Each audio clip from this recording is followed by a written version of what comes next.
नमस्कार दोस्तों, बालाजी स्टडी अड्डा में आपका स्वागत है। डेली सुबह 6 बजे 10 करंट अफेयर हम आपको प्रोवाइड करा रहे हैं। पिछली डेट की करंट अफेयर साइड में आई बटन में वीडियो मिल जाएगा और कंप्लीट प्लेलिस्ट वीडियो के डिस्क्रिप्शन लिंक में मिल जाएगी। आज हम देखेंगे 19 मई 2020 की करंट अफेयर पर आधारित कुल 10 प्रश्न। तो चलिए शुरू करते हैं प्रश्न नंबर 1 से। पहला प्रश्न है कि किस राज्य सरकार ने हाल ही में राज्य में जो फसल उत्पादन है उसको प्रोत्साहित करने के लिए राजीव गांधी किसान न्याय योजना जो है वो शुरू करने का फैसला किया है। तो ये जो है वो छत्तीसगढ़ जो सरकार है उसके द्वारा जो कोविड-19 महामारी है उसको देखते हुए ये योजना जो है वो शुरू की गई है। ध्यान रखिएगा, छत्तीसगढ़ सरकार आपका बिल्कुल सही हो जाएगा। अगला प्रश्न 2 है कि वित्त मंत्री निर्मला सीतारमण के अनुसार शहरों से गांव की ओर जा रहे जो प्रवासी मजदूर हैं उनको रोजगार की कमी ना हो, इसलिए जो मनरेगा है उसका बजट कितने करोड़ रुपए जो है वो बढ़ा दिया गया। तो बात करें उत्तर की, सही हो जाएगा आपका ऑप्शन नंबर बी, 40,000 करोड़ रुपए। पहले जो है ये जो मनरेगा का बजट था वो 61,000 करोड़ रुपए था और अब बजट में 40,000 करोड़ रुपए का जो है वो इजाफा कर दिया गया है। तो इससे जो सीधे फायदा है वो श्रमिकों को जो है वो मिलेगा। इसके अलावा जो केंद्रीय वित्त मंत्री है उन्होंने ये भी बताया कि जो मजदूर हैं उनको उनके गृह जो राज्य हैं उस तक पहुंचाने के लिए 85% जो खर्च है वो केंद्र सरकार जो है वो दे रही है। अगला प्रश्न देखते हैं तीसरा। केंद्रीय रक्षा मंत्री राजनाथ सिंह ने हाल ही में घरेलू रक्षा और एरोस्पेस के लिए कितने करोड़ रुपए की जो योजना है उसको मंजूरी प्रदान की है। तो 400 करोड़ आपका बिल्कुल सही हो जाएगा। इन केंद्रों में जो देश में विकसित और निर्मित सैन्य हार्डवेयर हैं उनका जो है वो परीक्षण भी जो है वो किया जाएगा। अगला प्रश्न देखते हैं चौथा। पद्म भूषण पुरस्कार से सम्मानित और किस देश के राष्ट्रीय प्रोफेसर जिनका नाम है अन्नी सुज्जमान, इनका 83 वर्ष की उम्र में जो है वो निधन हो गया है। तो ये जो है वो बांग्लादेश से जो है वो बिलोंग करते थे और इन्हें वर्ष 2015 में साहित्य में इनके योगदान के लिए बांग्लादेश जो सरकार है उसके द्वारा सर्वोच्च नागरिक सम्मान स्वाधीनता पुरस्कार से जो है वो सम्मानित किया गया था। बढ़ते हैं अगले प्रश्न 5 की तरफ। हाल ही में भारत सरकार, पश्चिम बंगाल सरकार और विश्व बैंक के मध्य पश्चिम बंगाल के दामोदर घाटी कमान क्षेत्र में सिंचाई जो सेवाएं हैं तथा जो बाढ़ प्रबंधन है उसके लिए कितने मिलियन डॉलर के एक ऋण समझौते पर अनुबंध जो है वो किया गया है।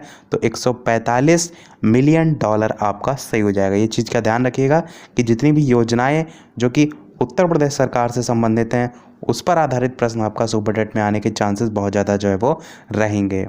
अगला प्रश्न देखते हैं छठा कि भारतीय सेना द्वारा सामान्य जो नागरिक हैं उनको कितने साल के लिए सेना में शामिल करने के संबंधित एक प्रस्ताव पर विचार जो है वो किया जा रहा है। तो आपका 3 साल जो है वो बिल्कुल सही होगा। ये जो प्रस्ताव है इसमें देश के जो आम नागरिक हैं उनको भी सेना में शामिल होने का अवसर जो है वो मिलेगा। बढ़ते हैं अगले प्रश्न 7 की तरफ। राष्ट्रपति रामनाथ कोविंद ने हाल ही में घोषणा की है कि वे अपने वेतन का कितने % कोरोना महामारी के खिलाफ लड़ाई में भारत सरकार की सहायता के लिए दान करेंगे। तो आपका 30% जो है वो बिल्कुल सही हो जाएगा।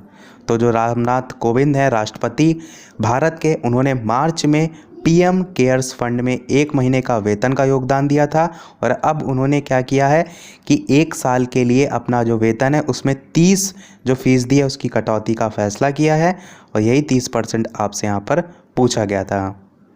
बढ़ते हैं अगले प्रश्न 8 की तरफ कि अंतर्राष्ट्रीय प्रकाश दिवस जो है निम्न में से किस दिन मनाया जाता है। तो 4 ऑप्शन है आपका। 16 मई जो है वो बिल्कुल सही हो जाएगा, यानी कि इंटरनेशनल डे ऑफ लाइट। और ये जो दिवस है वो विज्ञान, सांस्कृतिक कला, शिक्षा, सतत विकास इन सभी के क्षेत्र में प्रकाश की जो भूमिका है उसके उपलक्ष्य में जो है वो मनाया जाता है। और ये जो दिवस है ज़्यादा पहले से नहीं मनाया जा रहा है, 2018 से जो है वो मनाया जा रहा है। अगला प्रश्न देखते हैं 9वां। हाल ही में प्रधानमंत्री जो उज्ज्वला योजना है उसके कितने वर्ष जो है वो पूरे हो गए हैं। तो 4 ऑप्शन है आपका। 4 वर्ष जो है वो बिल्कुल सही हो जाएगा। ये योजना जो है वो 2016 में जो है वो शुरू की गई थी और इस योजना ने जो इसका कार्यान्वयन है उसके 4 साल जो है वो पूरे कर लिए हैं और 8 करोड़ से अधिक जो परिवार हैं उनको मदद मिली है, ऐसा जो है योजना में बताया गया है। बढ़ते हैं अगले और इस वीडियो के लास्ट प्रश्न की तरफ और इसके बाद हम पूछेंगे जो कि हम प्रत्येक वीडियो में एक प्रश्न पूछते हैं। इसके अलावा वीडियो पसंद आए तो वीडियो को लाइक भी अवश्य कर दीजिएगा।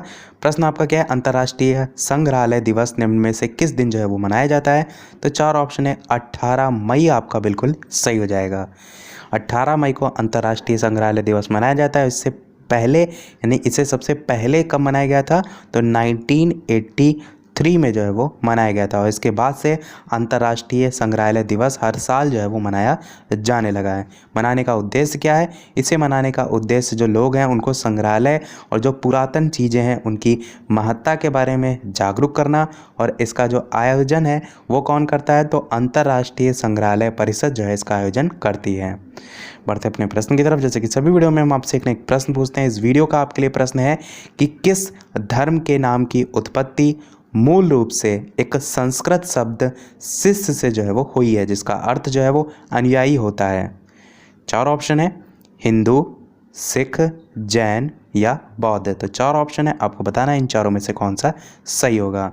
प्रश्न थोड़ा सा देखने में आपको टफ लग सकता है, परंतु आपको ऑप्शन ABCD टाइप करके या आप नाम भी जो है वो टाइप कर सकते हैं और आपको बताना है इन चारों में से कौन सा सही होगा। बात कर लेते हैं पिछली करंट अफेयर यानी कि कल के करंट अफेयर का सही उत्तर, तो सरदार पटेल आपका बिल्कुल जो है वो सही हो जाएगा। तो इसी के साथ हमारी आज की करंट अफेयर समाप्त होती है। आज की वीडियो में इतना ही। वीडियो पसंद आया हो तो वीडियो को लाइक अवश्य कीजिएगा। नए हैं चैनल पर तो चैनल को सब्सक्राइब जरूर कीजिएगा, ताकि इसी प्रकार डेली करंट अफेयर आपको मिलती रहे। तो मिलते हैं अगले वीडियो में नए टॉपिक के साथ। तब तक के लिए नमस्कार। Thank you for watching.